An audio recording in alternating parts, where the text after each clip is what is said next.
신약성경 186면 요한복음 21장 15절부터 19절까지의 말씀인데요. 제가 봉독하겠습니다.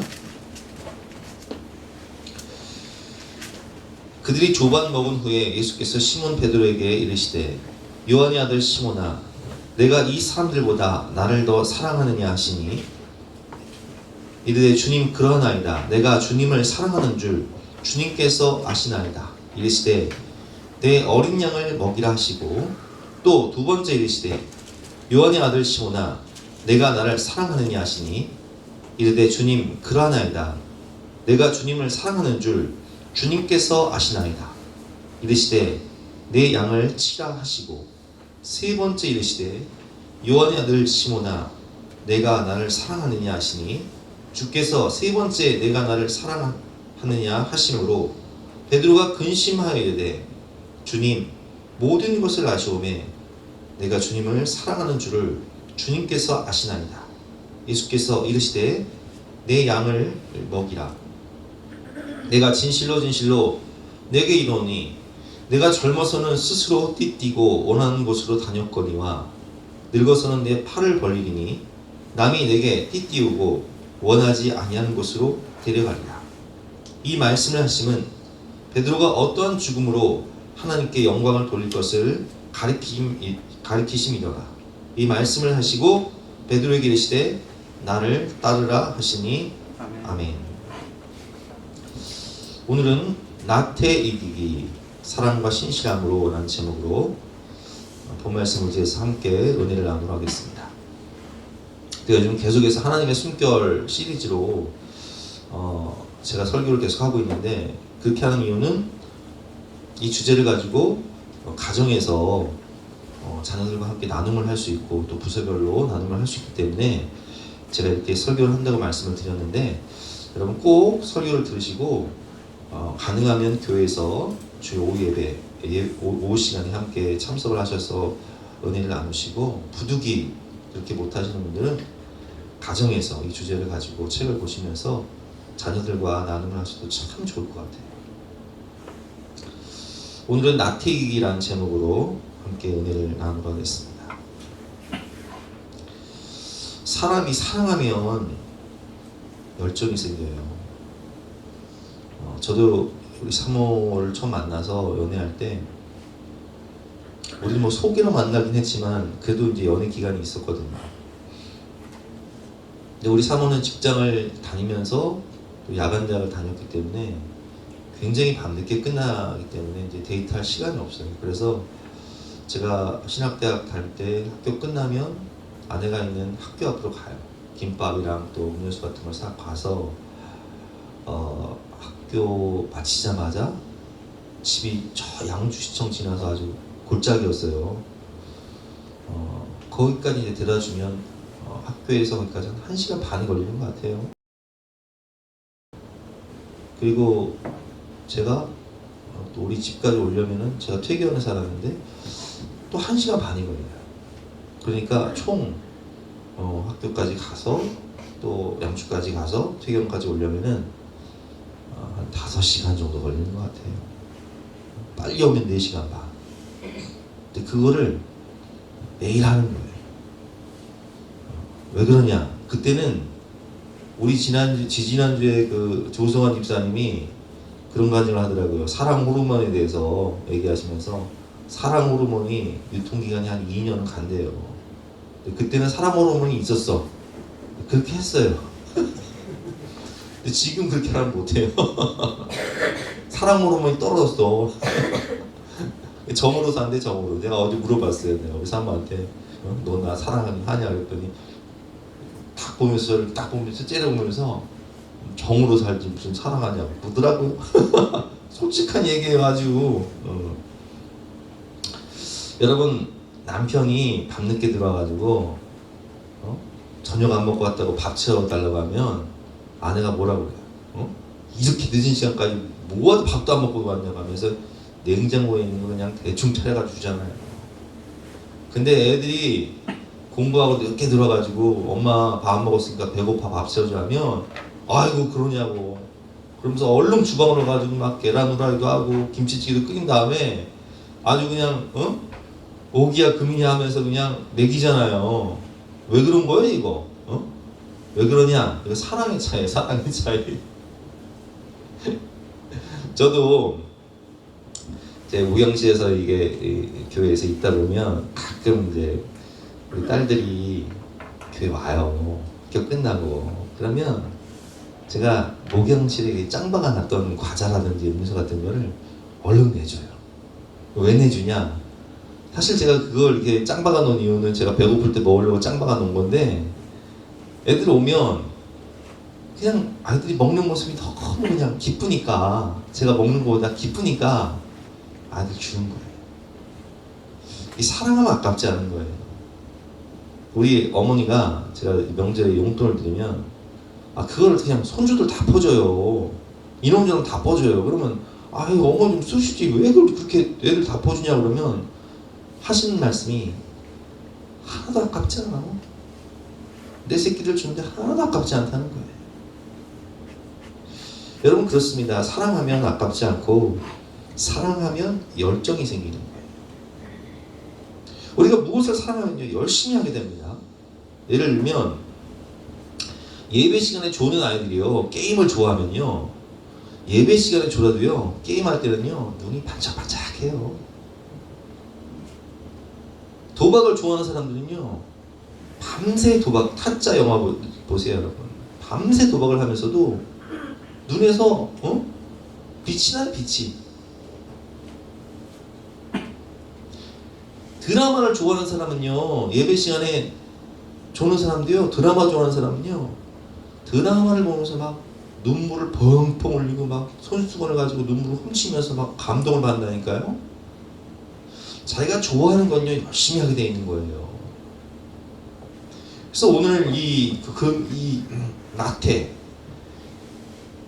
대해서 우리가 배우는데 이 책 21면에 보면 이렇게 나와 있어요. 근면이라는 단어는 사랑하다라는 라틴어에서 나왔습니다. 반대로 나태라는 단어는 헬라어 아케디아라는 단어인데 뜻이 뭐냐? 돌보지 않다, 무책임하다라는 뜻이에요. 즉 나태는 사랑하지 않는 것이고 사랑하지 않기 때문에 돌보지 않고 무관심한 것이고 근면은 사랑하기 때문에 열심히 하는 것입니다. 그래서 우리가 방학의 아이들이요 밥 먹으라고 해도 안 먹고 뭐 누워 잠만 자고 그러다가 게임은 또 열심히 하고 이거는 이게 나태한 게 아니에요. 나태한 게 아니라 정확히 말하면 지가 좋아하는 것만 열심히 하는 거예요. 사랑의 대상이 잘못된 거예요. 성도 여러분, 우리는 지금 무엇을 사랑하고 있습니까? 무엇에 열정을 쏟으며 살고 있습니까?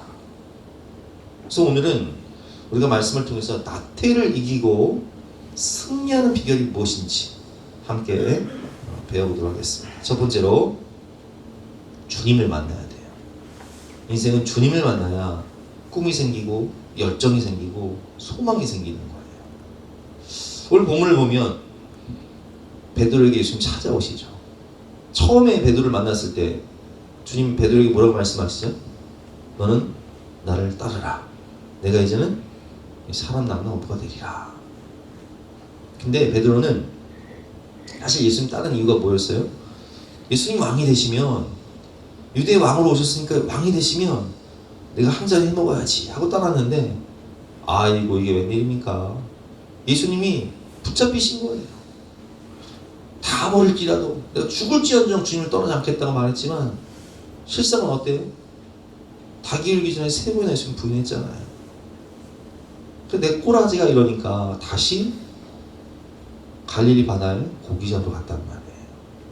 근데 그때에 예수님께서 부활하셔서 베드로를 다시 찾아오세요. 그리고 뭐라고 말씀하시죠? 요한의 아들 시몬아, 내가 이 사람들보다 나를 더 사랑하느냐? 사랑을 물으신 다음에 내 양을 먹여라, 내 어린 양을 먹여라, 내 양을 치라 하시며 목양의 사역, 목회의 사역을 베드로에게 맡겨주세요. 베드로는 예수를 만나서 이 목양리 사역에 대한 비전을 발견하고 그리고 성령을 받아서 목회자로서 초대교회 수장으로서 그는 목회를 하다가 순교까지 하게 되죠. 인생의 사명을 발견한 거예요. 우리가 나태하지 말아야 할 이유가 있습니다. 하나님이 우리를 지명하여 부르셨고 하나님이 우리를 택하실 때에 우리를 디자인하신 하나님께서, 우리를 만드신 하나님께서 우리에게 각자에게 맡겨주신 사명을 주셨다는 거예요. 소망을 주셨다는 거예요. 꿈과 비전을 주셨다는 거예요. 그래서 매튜 폭스는 이렇게 말하고 있습니다. 게으름을 이기는 방법은 부지런해지자는 결심이 아니라 우리 안에 있는 불꽃을 다시 발견하는 것이라고 했습니다. 그 불꽃을 다시 살려야 합니다. 모세는 불타는 떨기나무 가운데서 하나님을 만났습니다. 그의 내면에 소명의 불꽃이 다시 일기 시작했습니다. 자, 여러분, 모세는 꿈이 있었어요. 사실 어떤 꿈이냐? 그는 히브리인으로 태어나서 어머니가 갈대 상자에 이제 나일강에 버리잖아요. 어쩔 수 없이 살리기 위해서 나일강에 이제 보내는데 어머니의 젖을 먹고 살았어요. 그렇죠? 요기벳의 젖을 먹고 살았기 때문에 자신의 정체성이 누군지 알았어요. 내가 외적으로 보면 이집트 왕자지만 나는 사실 내 민족은 어디에? 히브리인이고 우리 민족은 진짜 압제를 당하고 있어요. 그래서 모세는 그 히브리인을 압제하는 그 애굽 사람을 돌로 쳐 죽이잖아요. 이집트 왕자 때. 근데 그 사건이 발각이 돼서 도망간다는 것은 그는 민족을 구원하고자 하는 꿈이 있었다는 거예요. 이집트 왕자 시절에도. 그런데 나의 능력과 나의 힘으로는 할 수 있는 게 뭐예요? 애굽 사람 하나 쳐 죽이고 발각돼서 도망가는 거예요. 근데 그 꿈은 사그라들어요. 그래서 저 미디안 광야로 도망가서 목동으로 40년 살고 80세가 됐던 그때에 꿈이 사그라들었을 때 떨기나무 불꽃 가운데 임하신 하나님을 만나요. 그리고 하나님께서 뭐라고 말씀하시죠? 너는 가라. 내 백성 이스라엘 백성들을 구원해내라. 내가 너와 함께하리라. 이때 회복되는 게 뭐예요? 사명의 회복이에요. 그래서 모세는 하나님을 만나 이 주님이 주신 꿈, 민족 구원, 사랑하는 동포를 구원하겠다는 이 거대한 하나님의 꿈이 자신의 심장을 뛰게 만들어버려요. 그리고 하나님은 모세에게 그 꿈을 이룰 수 있는 하나님의 능력의 지팡이를 주시죠. 그래서 성경을 보면 모세가 떠날 때 하나님의 지팡이를 붙잡고 있었더라 라는 말씀이 나오지 않습니까? 모세는 불타는 떨기나무 가운데서 하나님을 만났습니다. 그의 내면에 소명의 불꽃이 다시 일기 시작했습니다. 생존을 위해 도망하는 인생에서 하나님이 주신 소명과 은사를 펼치는 사명자의 인생으로 바뀐 것입니다. 여러분, 그렇습니다. 모세는 생존을 위해서 목동으로 생존을 위해서 도망하는 인생에서 하나님이 주신 소명과 은사를 펼치는 사명자의 인생으로 변화가 되는 거예요. 저 또한 그랬어요. 저는 꿈이 없었어요. 그냥 고등학교 졸업하고 돈이나 많이 벌어야겠다 생각하고 이런저런 일 하면서 내 인생에 뭐 비전이 없으니까 돈 많이 벌어야겠다. 그러다 IMF 만나면서 갖고 있던 돈도 잃어버리고 방황하게 되었죠.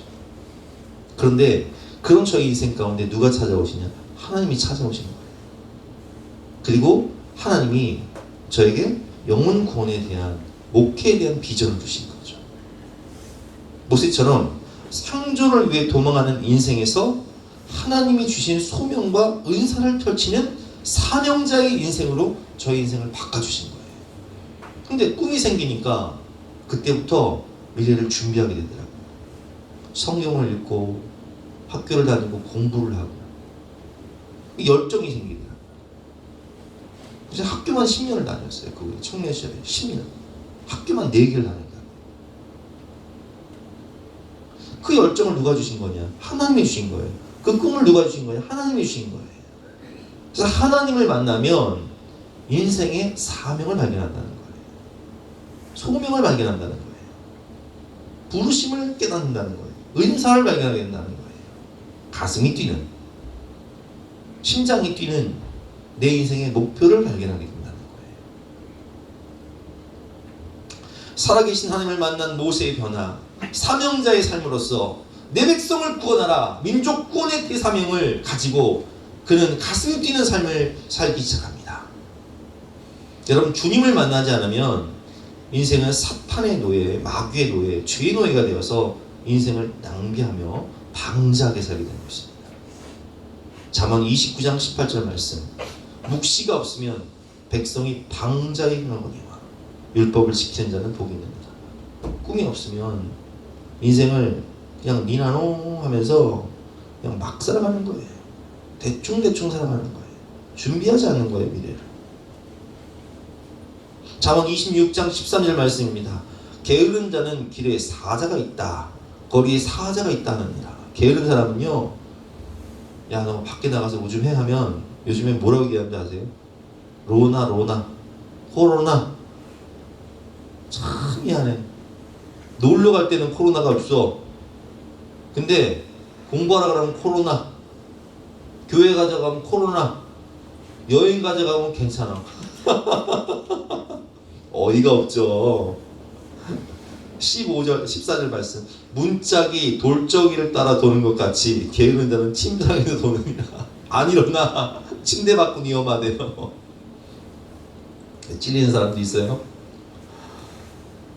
15절 말씀, 게으른 자는 그 손을 그릇에 넣고도 입으로 올리기를 괴로워합니다.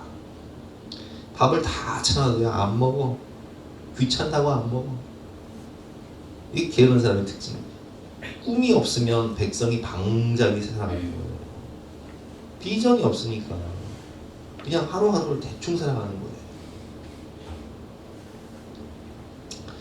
꿈이 없으면 시간과 인생을 낭비하게 됩니다. 여러분, 방학 기간 어떻게 보내고 계십니까? 방학 기간 자기 자신이 어떻게 자신을 관리하고 있는지를 한번 점검해 보세요. 꿈이 있는 사람은 철저히 자기를 관리합니다. 태릉 선수촌 가보세요. 그 불암산이라고 있어요. 불암산. 그 높은 산. 그냥 걸어가도 힘든 그 산은요, 그 선수촌에 있는 국가대표 선수들은요, 하루에 몇 번씩을 뛰어서 오르락내리락, 뛰어서 오르락내리락. 식단 관리 얼마나 철저한지 몰라요. 시간 관리 철저해. 자기 생활 관리를 철저히 한다고요. 헛된 시간 보내자. 장기 계획과 단기 계획을 세우고. 하나님은 요셉에게 꿈을 주십니다. 해와 달과 11배의 자기에게 절하는 꿈이죠. 형제 국집단이 자기에게 절하는 꿈, 지도자가 되는 꿈. 요셉은 방자에 살지 않았어요. 코람되고 하나님 앞에서 철저한 자기관리를 했다고요. 게으름과 죄와 타협하지 않았어요. 여러분, 보디발 장군의 아내가 유혹할 때 그거 누가 알아요? 그거? 한번 넘어가 줄 수도 있는 거잖아요. 그런데 요셉은요, 내가 하나님 앞에서 어떻게 득지하리요? 나는 죄를 범하지 않겠다면서 그 절 박차고 나간다고요. 이게 철저한 자기관리예요. 하나님이 주신 꿈에, 비전에 맞춰서 방자에 살지 않는 자기관리. 무슨 일을 하든 죽게 하든 성실히, 비록 노예지만 성실히 해서 인정받아 가정 총무가 되고, 비록 억울하게 감옥에 갇혀서 죄수가 됐지만 거기서도 인정받아서 그 감옥을 관장하는 총무가 되지 않습니까? 하나님이 주신 비전 성취를 위하여 사명을 완수하기 위해서 철저한 자기관리를 하며 살아가는 거예요. 주님을 만난 바울은 너는 내가 택한 그릇이다. 이방인들과 임금들을 구원하기 위한 나의 택한 그릇이다. 그 사명을 받고 복음 전하기 위해서 세상에 사람들이요, 복음 전하는 바울에게 막 돌을 던져가지고요, 돌에 맞아 죽은 줄 알아요. 그래서 이라면 죽었구나 생각하고 성 밖으로 끌어내거든요. 죽었으니까 성 밖으로 끌어내버린단 말이에요. 근데 안 죽었어요. 살아났어.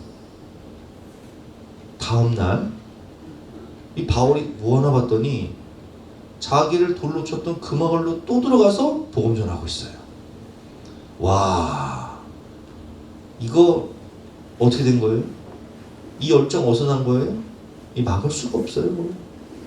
아니, 어제 돌로 쳐가지고 죽은 줄 알았던 그 사람, 끌어냈던 그 시체, 그 사람이 또 복음 전하고 있네. 와, 이게 막을 수가 없구나.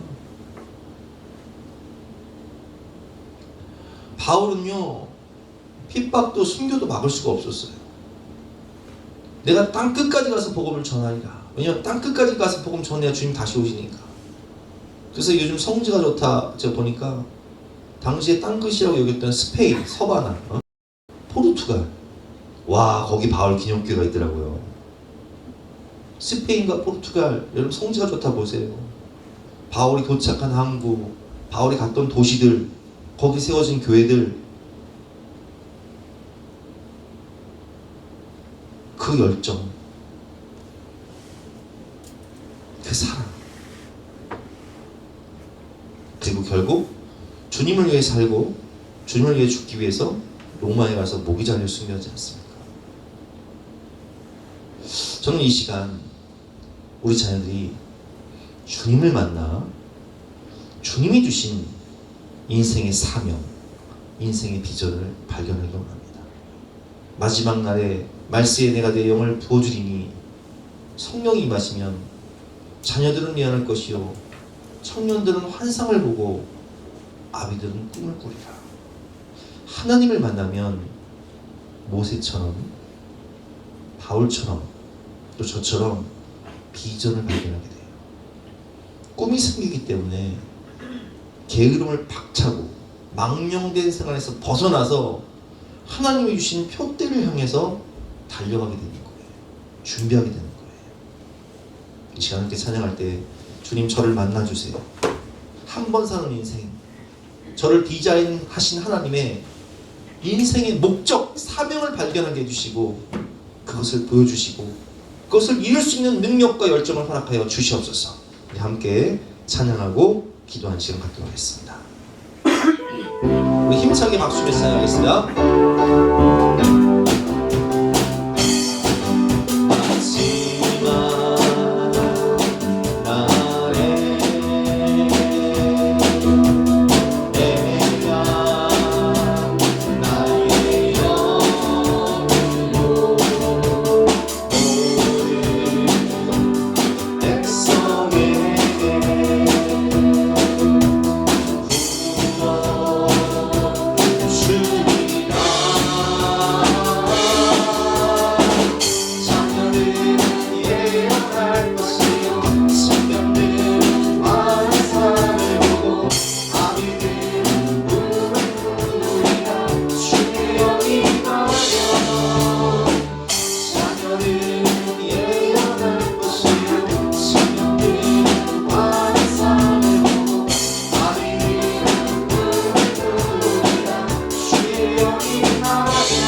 번째, 우리가 나태를 이기기 위해서는 사랑의 불꽃이 타올라야 합니다.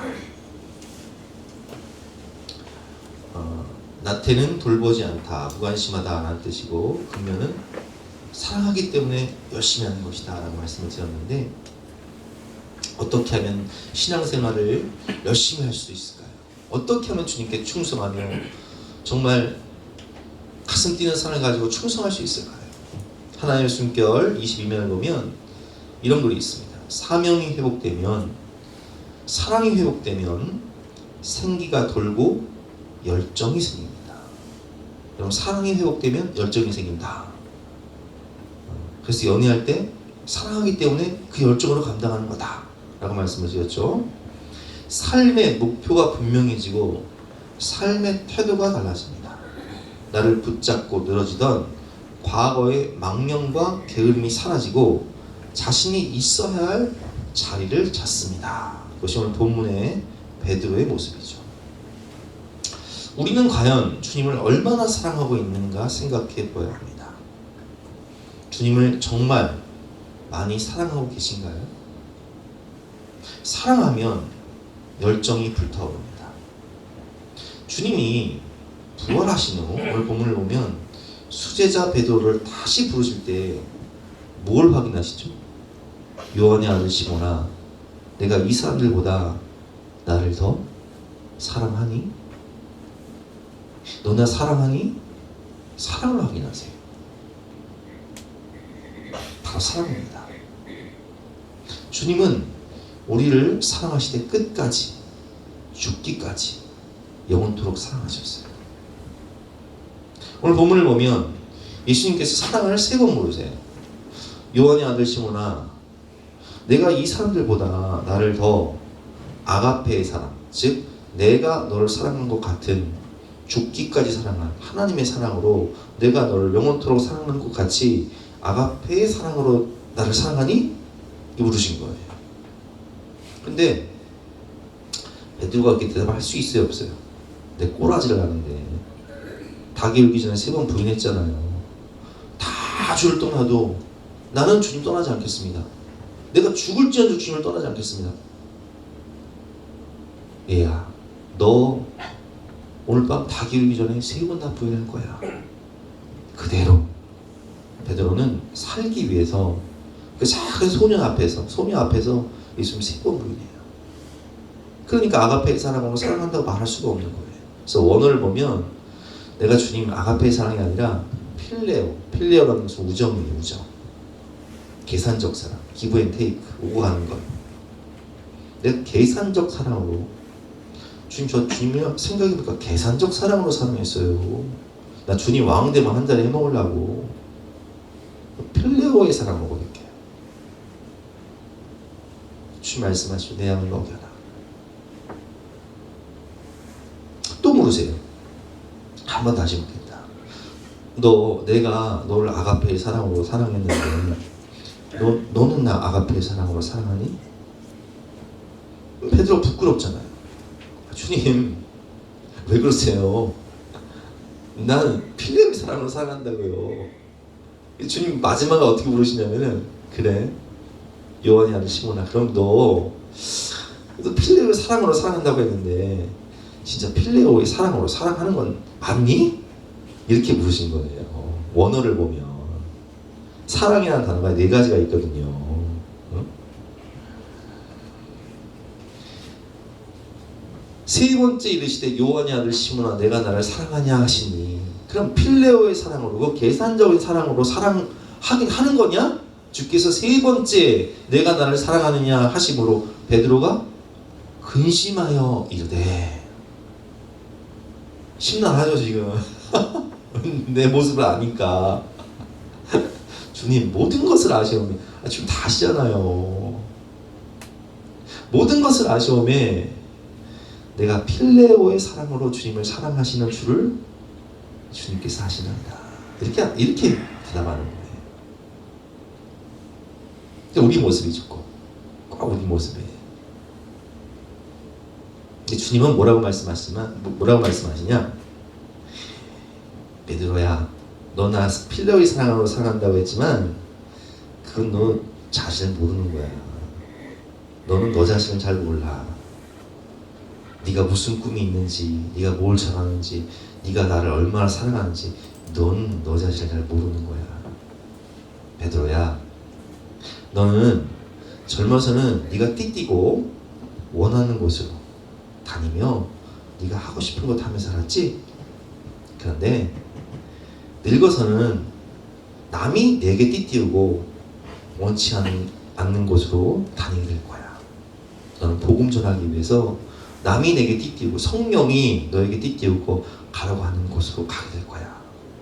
그리고 네 팔을 벌리리니, 팔을 벌린다는 것은 베드로가 어떠한 죽음으로 하나님께 영광을 돌리게 될 것을 예언하시는 거예요.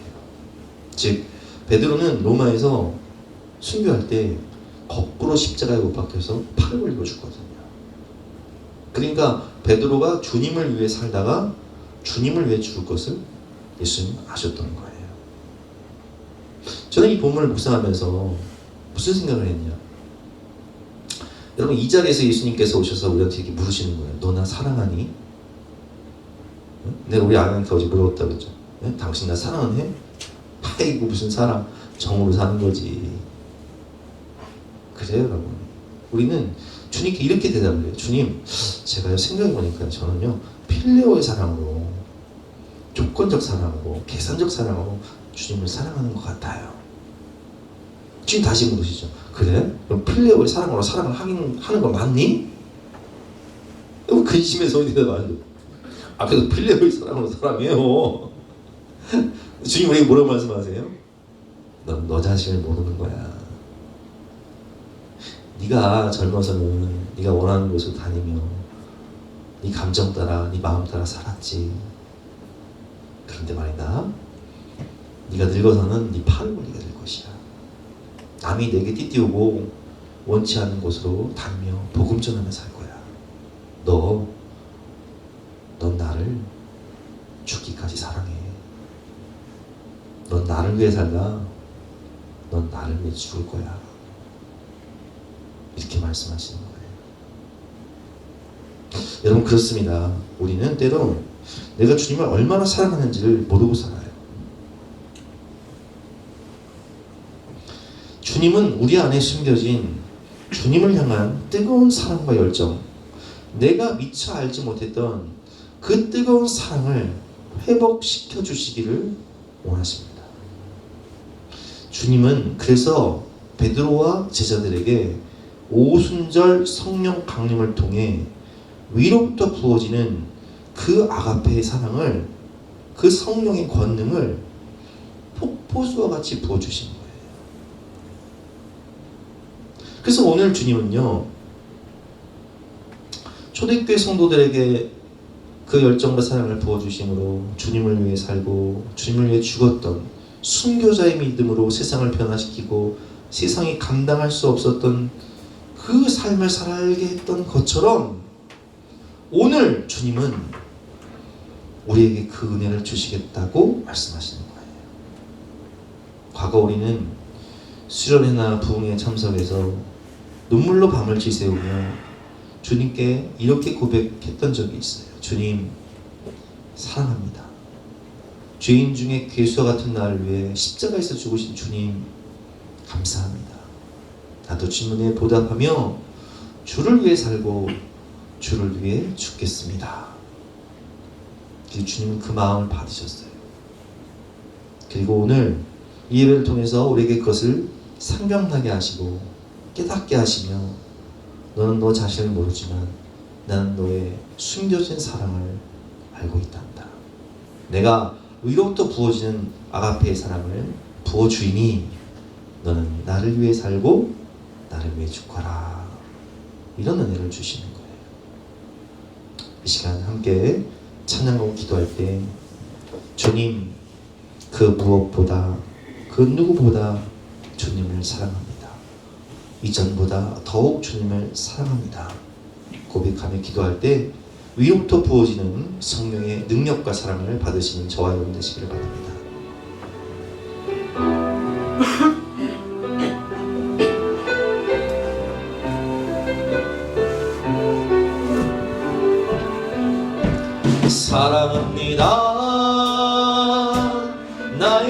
예수님 사랑합니다. 아주 많이요 사랑합니다. 나 예수님 사랑합니다. 그것뿐이에요.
그 무엇보다 그 누구보다 주님을 사랑합니다. 우리에게 그 첫사랑이 회복될 수 있도록 도와주시고 위로부터 부어지는 하나님의 그 무한한 양가페의 사랑을 우리 가슴에 부으셔서 우리 또한 베드로처럼 주를 위해 살다 주를 위해 죽을 수 있도록 은혜를 베풀어 주시옵소서. 우리 간절한 마음으로 기도하며 나가시겠습니다.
마지막으로 우리가 나태를 이기기 위해서는 매일매일의 신실함이 필요합니다.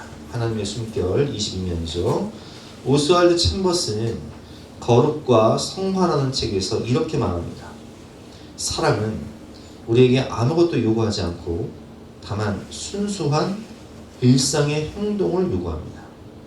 사랑은 우리가 하나님을 위해서 모든 것을 하도록 하며 그것을 실천하도록 이해시킨다. 필요한 것은 이미 행한 선한 행동들에 무엇을 더하는 것이 아니라 단지 하나님을 향한 사랑으로 행하는 것뿐이다.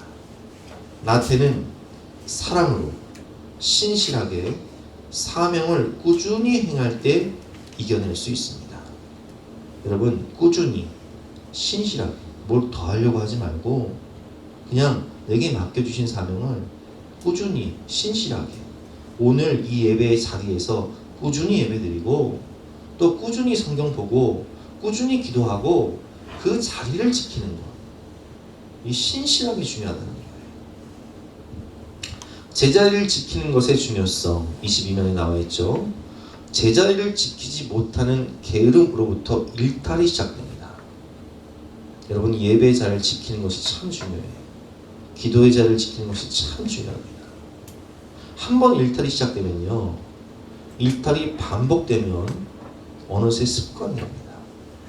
그 습관은요, 인격과 삶이 됩니다. 우리에게 필요한 것은 신실함입니다. 헌신은 드릴 헌에 마음 신자가 아닌 몸 신자를 씁니다. 헌심이 아니라 헌신이라고 하죠. 주님, 내 마음 아시죠? 전 주님 사랑해요 하면서 마음만 드려요. 그건 헌심이에요. 그러나 주님께서 원하시는 것은 네 몸이 예배 자리에 와야지. 네 몸을 하나님께 드려야지. 이게 헌신이에요. 헌신이란 말이나 마음이 아니라 땀을 흘리는 수고입니다. 게으르면 헌신할 수 없습니다. 아침에 애가 학교를 가야 되는데 엄마가 자빠져 잠만 자면서 애기한테, 얘야, 엄마가 너 사랑한다, 너 엄마 알지? 하면서 아침밥을 안 해줘. 이건 뭐 헌심이요.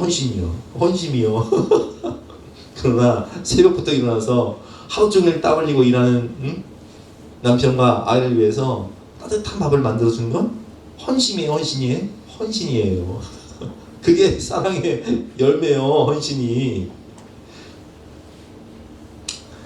게으르면 헌신할 수 없습니다. 신실함은 거창한 것이 아니라 매일 한 걸음씩입니다. 평생의 기도는 오늘 새벽부터 시작되며 평생의 거룩은 오늘 작은 유혹을 말씀으로 이겨내는 것부터 시작됩니다. 여러분, 매일매일 성경을 읽고 하나님의 숨결을 묵상하고 기도하고 적용하고 실천하는 꾸준함, 신실함, 성실함이 필요한 거예요. 매일매일 자신이 해야 할 일에 충실해야 합니다. 하나님의 숨결 21면이죠. 게으른 사람은 요령이나 비법을 찾습니다. 힘든 길은 가기 싫고 대가를 치르는 것도 싫기 때문입니다. 또 게으른 사람은 하나님의 말씀이 아닌 주변의 소리를 듣습니다. 그러나 인생살이에는 어떤 비법도 없습니다. 하고 싶은 일을 하려면 해야 할 일을 해야만 합니다. 매일 자신이 해야 할 일을 성실히 해야 합니다. 가끔 가족 여행을 가면 아이들이 그런 얘기를 해요. 그냥 평생 이러고만 살았으면 좋겠다. 제가 뭐라고 하는지 아세요? 야, 가족 여행 오고 싶냐? 열심히 공부해. 열심히 일해. 자기 일을 열심히 할 때 가족 여행도 다닐 수 있고 해외여행도 다닐 수 있는 거야. 하고 싶은 일을 하려면 해야 할 일을 해야만 하는 거예요. 매일매일 자신이 해야 할 일을 성실히 해야 되는 거예요. 레너드 번스타인, 위대한 지휘자면서 피아니스트죠. 이렇게 얘기했습니다. 하루를 연습하지 않으면 내가 알고, 이틀을 연습하지 않으면 아내가 알고, 사흘을 연습하지 않으면 청중이 안다. 여러분, 우리 몇 년 전에 청년부 세미나 할 때 몇몇 집사님들이 와서 간증을 했어요. 학창 시절에, 대학 시절에 어떻게 보냈는지. 대학에 가서도 새부터 나가서 공부하는 거예요. 방학 때도 놀지 않고 자격증 시험을 공부하는 거예요. 미래를 준비하기 위해서. 일주일에 하루 정도는 놀았다고 하더라고요. 일주일에 하루 정도.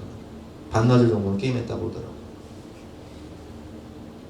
또 어떤 집사님은요, 사업 시작하고 내가 하루를 노는 걸 못 봤어. 눈이 오나 비가 오나 바람이 부나. 또 어떤 분은요, 미래를 준비하기 위해서 주말마다 자기가 연구해야 할 분야 세미나에 참석해서요. 여러분, 주말에 쉬고 싶잖아요. 7년 동안이나 한도 안 빠지고 세미나 참석한 거예요. 꾸준함, 성실함. 준비한 만큼 내 그릇이 되는 거예요.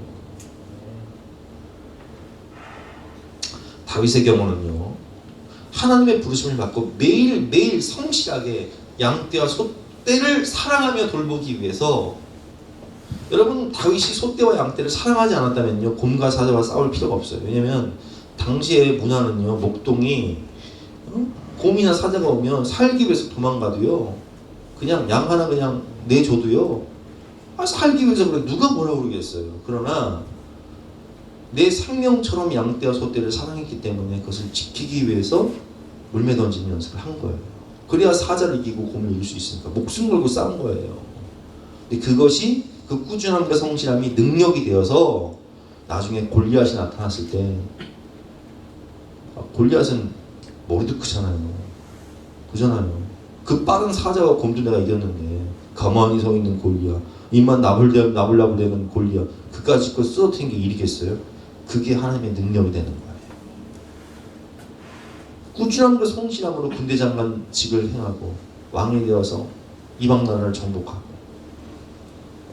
그러나 그가 자신이 있어야 할 자리를 지키지 않고 신실함을 잃어버릴 때 어떤 일이 벌어집니까? 밀탈이 시작돼요. 다른 군사들은 전쟁터에 나가 있는데 다윗은 왕궁 옥상을 거닐다가 목욕하고 있는 밧세바를 발견하는 거예요. 우리아의 아내. 거기서 비극이 시작되는 거예요. 얼마나 많은 사람이 제자리를 지키지 못하는 게으름에서 일탈로 넘어가 인생을 망칩니까? 사업 잘하던 사람이요, 세상 부족할 것이 없는 사람이 강원랜드 한번 갔다가 전 재산 다 잃고 차도 저당 잡히고 노숙자가 되어서 방황하는 사람들 많습니다.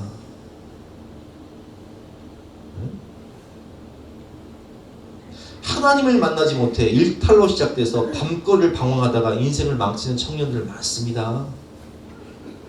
한 번의 일탈이 습관이 되어버려요. 습관이 되면 그것이 인격과 삶이 되는 거예요. 제자를 지키지 못하는 게으름으로부터 일탈이 시작됩니다. 일탈이 반복되면 어느새 습관이 되고 그 습관은 인격과 삶이 되어버려요. 그래서 우리에게는 제자리를 지키는 신실함이 필요한 거예요. 자기가 있어야 할 자리, 매일의 신실함, 내가 있어야 할 믿음의 자리, 내가 있어야 할 사명의 자리, 내가 있어야 할 가정의 그 자리에서 신실하게 내 자리를 지켜야 되는 거예요. 적용 질문입니다. 나의 사명, 내가 있어야 할 자리는 어디입니까? 오늘, 지금, 여기서 신실하게 시작해야 할 일은 무엇입니까? 여러분 자신을 돌아보고 결단하시기를 주님의 이름으로 축원합니다. 우리 이 시간 함께 찬양 가운데 기도할 때, 주여 내가 있어야 할 자리를 신실하게 지키며 살아갈 수 있도록 도와주시옵소서. 우리 찬양 가운데 기도하는 시간을 갖도록 하겠습니다.